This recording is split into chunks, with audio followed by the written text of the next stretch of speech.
কারণে এই সংবিধানের দোহাই দিয়ে মাননীয় মহাসচিব আছেন, উনি তো কাব্যিক ঢঙ্গে বলেছিলেন বিভিন্ন কর্মসূচিতে, কোন সংবিধান, এটি তো আওয়ামী লীগের নির্বাচনী তফসিল। মাননীয় স্পিকার, সেই সংবিধানের মায়াকান্না যখন আমরা দেখি তখন আমাদের মনে পড়ে যায়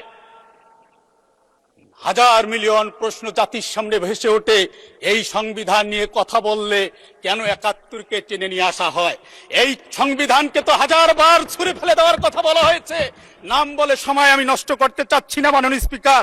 মাননীয় স্পিকার, আমি আসতে চাচ্ছি একটু আগেই আমরা যেই সমস্ত ছাত্র নেতাদেরকে ছাত্র জীবন থেকে প্রেরণা মনে করেছিলাম, প্রিয় ভাই মাননীয় সংসদ সদস্য ফজলুল হক মিলন, উনি আকারে একটা কথা বলেছেন, এবার সুযোগ বুঝে সংসদে এসেছেন। আমি এ কথাটিতে কষ্ট পেয়েছি, আমরা মর্মাহত হয়েছি। আমরা ৩১% ভোট, ১১ দল ৪৩.৯% ভোট পেয়েছে। জনগণ আমাদেরকে সুযোগ নয়, জনগণ ভোটাধিকার প্রয়োগ করে আমাদেরকে পাঠিয়েছে। এ ধরনের কথায় বিভাজনের রেখা ছাড়া আর কিছুই আমি মনে করি না।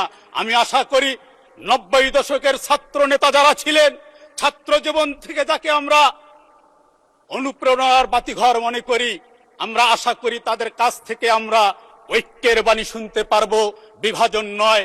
কারণ ৭১ আর ৭২-এর চেতনার কথা বলে যে ব্যবসা বাজারজাত করবার চেষ্টা করা হয়েছিল, খুচরা ব্যবসায়ী, মহাজন, পাইকার, মধ্যস্বত্বভোগী দোকান পাট কুপি নিবিয়ে পলায়ন করেছে।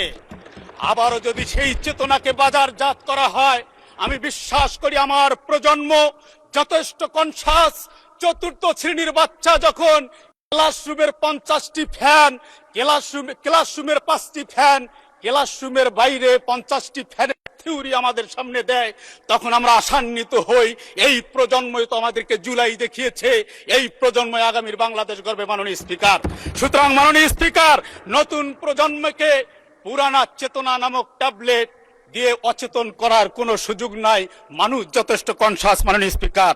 মাননীয় স্পিকার, 12 ফেব্রুয়ারি দুটি ভোট হয়েছে, একটি সরকার গঠন আর একটি রাষ্ট্র গঠন। সরকার গঠন জায়েজ হলো, আর রাষ্ট্র গঠন এটি জায়েজ না জায়েজের ফতোয়া আজকে নাজেহাল অবস্থায় আজকে আইসিইউতে। মাননীয় স্পিকার, একটি জায়েজ হলো, একটির স্বীকৃতি দিলাম, একই গর্ভে দুটি সন্তান জন্মগ্রহণ করলে